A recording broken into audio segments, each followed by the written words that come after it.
Pourquoi dites-vous « je ne sais pas » alors que vous savez? Pourquoi parlez-vous vite quand vous êtes nerveux?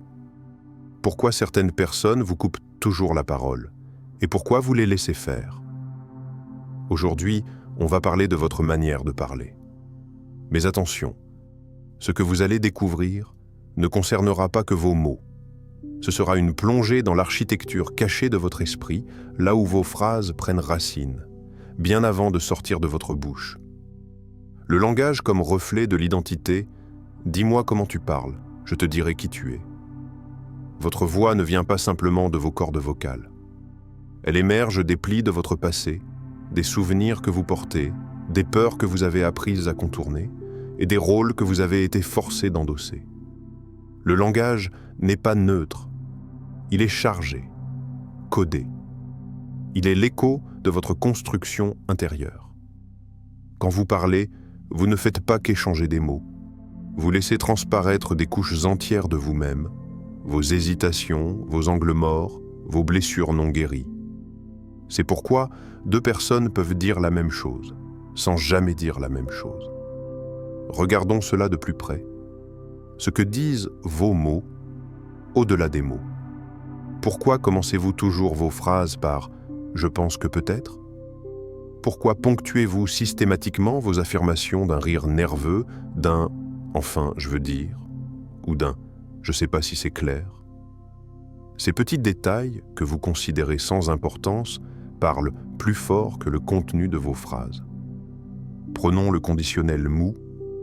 Je dirais que il me semble que, peut-être que je me trompe, mais ce ne sont pas de simples précautions oratoires.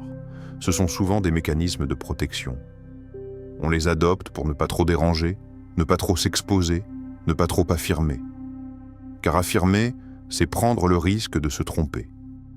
Et se tromper, c'est parfois, dans l'esprit de celui qui parle, devenir attaquable.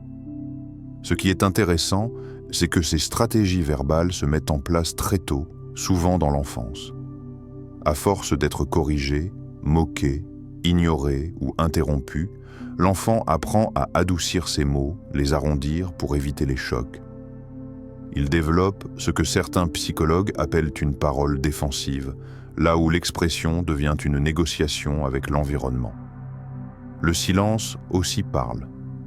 Paradoxalement, parler beaucoup peut masquer une peur de se montrer. Un bavard compulsif n'est pas toujours un extraverti confiant. Il peut aussi être quelqu'un qui meuble le vide par peur de ce que le silence pourrait révéler, malaise, vide intérieur, pensée non assumée. À l'inverse, le silence peut être une prise de pouvoir, une résistance, un non-dit lourd de sens. Mais il peut aussi être un effacement, une fuite, un effondrement du soi dans l'incapacité de se formuler. Les mots comme armure ou comme cage, le style, c'est l'homme même. Buffon ne parlait pas ici du style littéraire, mais de la manière d'être qui s'exprime dans la forme. Votre manière de parler n'est pas un détail, c'est une cartographie de votre identité. Vous parlez avec vos choix, vos retraits, vos audaces et vos doutes. Vous parlez avec les cicatrices laissées par ceux qui ne vous ont pas écouté, et avec l'élan, parfois timide, de ceux que vous aimeriez encore atteindre. Et vous, que révèle votre manière de parler ? Posez-vous cette question.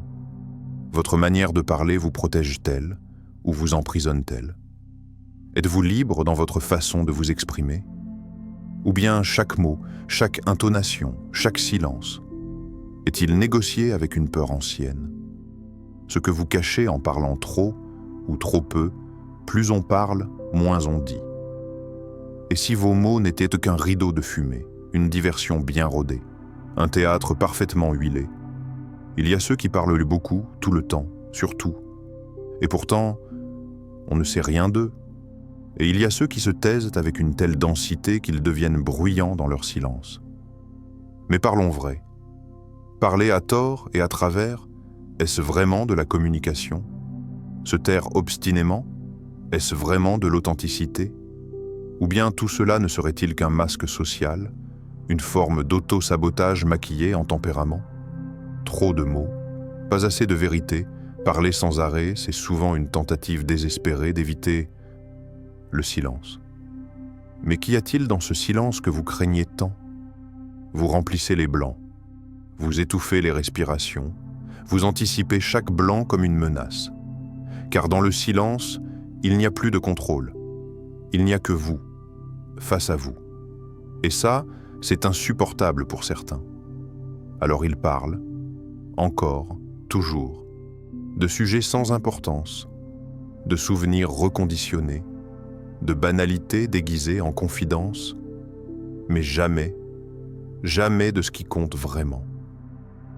Le silence n'est pas toujours noble à ne pas faire de vagues, à être fort, à ne pas déranger. Alors vous relativisez tout, vous pardonnez trop vite. Mais à force de dire que rien n'est grave, plus rien ne devient important non plus. Et ce fameux « comme tu veux », il a une histoire lui aussi. Souvent, il vient d'un espace où décider était dangereux, ou inutile, ou interdit. Alors vous avez appris à vous effacer, à vous plier, à vous fondre dans la volonté de l'autre, parce que choisir, c'était prendre un risque. Et ce risque, vous n'aviez pas le droit de le prendre. Le langage comme protection. Et comme barrière, chaque intonation que vous utilisez n'est pas neutre. Elle porte en elle l'écho de ce que vous avez traversé. Ce ton doux pour ne pas froisser, cette voix basse pour ne pas déranger, cette rapidité dans les mots pour ne pas qu'on vous coupe. Tout cela n'est pas un hasard. C'est une architecture émotionnelle façonnée par des années d'adaptation. Et cette voix, que vous croyez être la vôtre, est-elle vraiment née de votre vérité? Ou a-t-elle été fabriquée pour plaire, rassurer, fuir, survivre? Ce que nous disons reflète ce que nous avons enduré. Imaginez un instant que votre manière de parler ne vous sert plus, qu'elle vous trahit, qu'elle vous cache alors même que vous avez besoin d'être vu. C'est douloureux, mais nécessaire. Parfois, ce n'est pas l'autre qui ne vous comprend pas.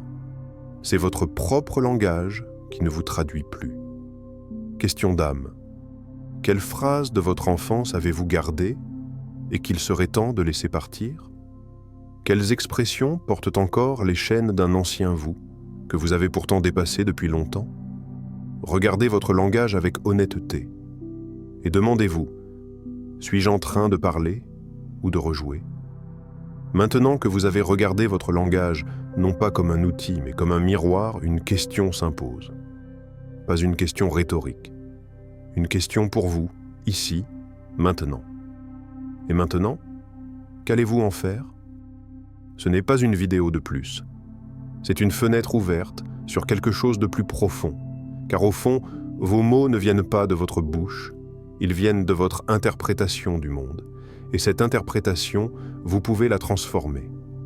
Voici comment commencer. Pas en forçant, pas en jouant un rôle, mais en reprenant doucement contact avec votre vérité intérieure. Premier, observez vos automatismes. Prenez un carnet ou votre téléphone, peu importe. Et pendant un jour ou deux, notez les phrases que vous dites le plus souvent. C'est pas grave. Je suis fatigué. Je ne sais pas. Comme tu veux. Puis demandez-vous, pour chacune, est-ce que je pense vraiment ce que je dis? Ou est-ce que je dis cela pour éviter un inconfort? Ce simple exercice peut déjà vous révéler à vous-même. 2. Écoutez vos silences. Quand vous ne parlez pas, est-ce par sagesse ou par peur? Observez les moments où vous choisissez de ne rien dire. Sont-ils volontairement calmes ou intérieurement chargés de tension? Le silence est parfois la plus grande des révélations. Confucius.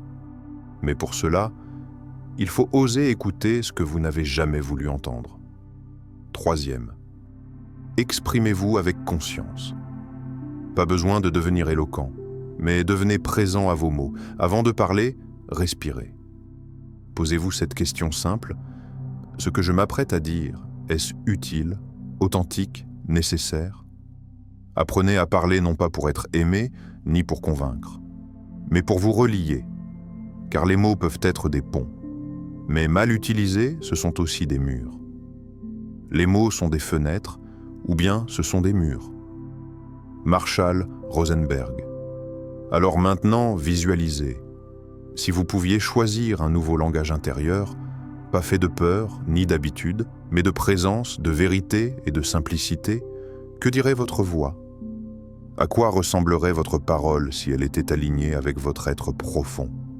Et surtout, à qui aimeriez-vous enfin dire ce que vous n'avez jamais osé exprimer? Conclusion finale, résonance et continuité intérieure. Peut-être que pour la première fois, vous avez regardé votre langage comme on regarde une cicatrice, non pour la juger, mais pour comprendre d'où elle vient. Vous n'êtes pas vos automatismes, vous n'êtes pas vos silences, et vous n'êtes pas prisonnier des phrases que l'on vous a appris à dire pour vous protéger. Vous êtes un être en mouvement, et vos mots peuvent devenir les racines de votre transformation. Parler n'est pas seulement une compétence, c'est un acte d'existence.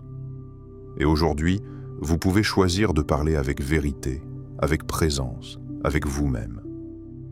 Si ce message a fait écho en vous, si vous vous êtes reconnu dans l'un de ces mots, alors ne repartez pas les mains vides. Abonnez-vous à cette chaîne, pas seulement pour une autre vidéo, mais pour continuer ce chemin vers la connaissance de soi. Laissez un like pour faire rayonner ce message. Et en commentaire, osez écrire cette phrase que vous n'avez jamais dite à personne. Même quelques mots, même un début de phrase, commencez là.